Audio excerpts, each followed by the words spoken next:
CSS पास करने के लिए इन दो मेन पिलर्स को समझना बहुत ज़्यादा ज़रूरी है।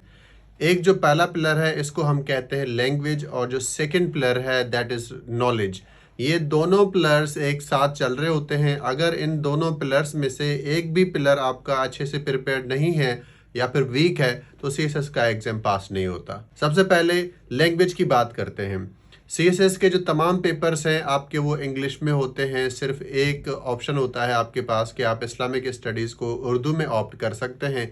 इसके अलावा बाकी सारे जो पेपर्स हैं आपके वो इंग्लिश में होते हैं। इट मीन्स कि लैंग्वेज का यहाँ पर सेंट्रल रोल है, उसका एक बहुत ही ज़्यादा क्रूशल रोल है आपके इस तैयारी के अंदर। तो वो कैंडिडेट्स जिनके लैंग्वेज के इश्यूज़ हैं, पहले वो लैंग्वेज के इश्यूज़ को आइडेंटिफाई करें। लैंग्वेज के इश्यूज़ कई तरह के हो सकते हैं। कुछ बेसिक इश्यूज़ होते हैं, कुछ स्टूडेंट्स के क्रॉनिक इश्यूज़ होते हैं।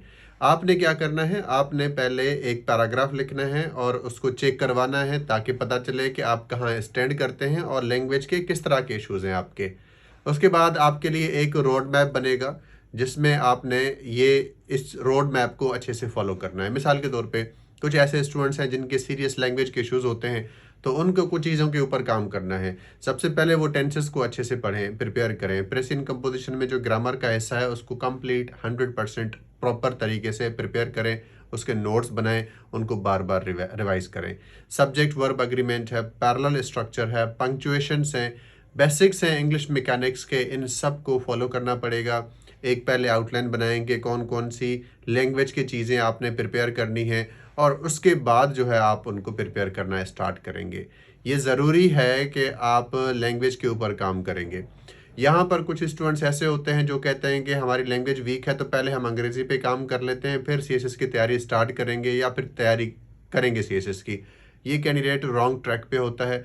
आपको इस बात को समझना है कि इतने साल हो चुके हैं, आपकी अंग्रेज़ी अभी भी ठीक नहीं हुई है, तो अभी भी सेम ओल्ड स्ट्रैटेजी फॉलो करके कैसे हो सकती है। आपने अंग्रेज़ी के साथ साथ सब्जेक्ट्स को भी प्रिपेयर करना है ताकि आपके पास वोकैबुलरी, एक्सप्रेशन, जार्गन्स, ये सारी चीज़ें जो है आपके पास आ सकें। तो आप दोनों को एक साथ लेके चलेंगे, अंग्रेज़ी पे भी आपका फोकस होना चाहिए। उसके बाद सेकंड कंपोनेंट जो है वो क्या है, वो आपका है नॉलेज।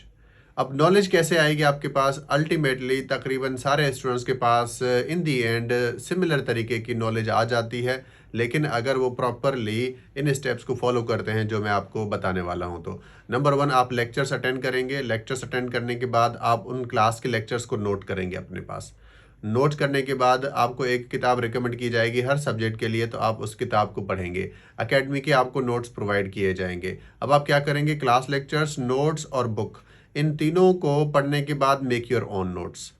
अब अगर आपके पास कम टाइम है तो फिर आप एक दूसरी स्ट्रेटजी बना सकते हैं, लेकिन अभी आपके पास सफिशिएंट टाइम है तो आप इस मेथड को फॉलो कर सकते हैं। याद रखें कि ये दोनों कंपोनेंट्स बहुत ही ज़्यादा इंपॉर्टेंट हैं। एक भी कंपोनेंट अगर आपका सही से प्रिपेयर्ड नहीं है तो एग्ज़ाम में आप बहुत ज़्यादा सफ़र कर सकते हैं और डिसअपॉइंटमेंट आपको हो सकती है। याद रखें।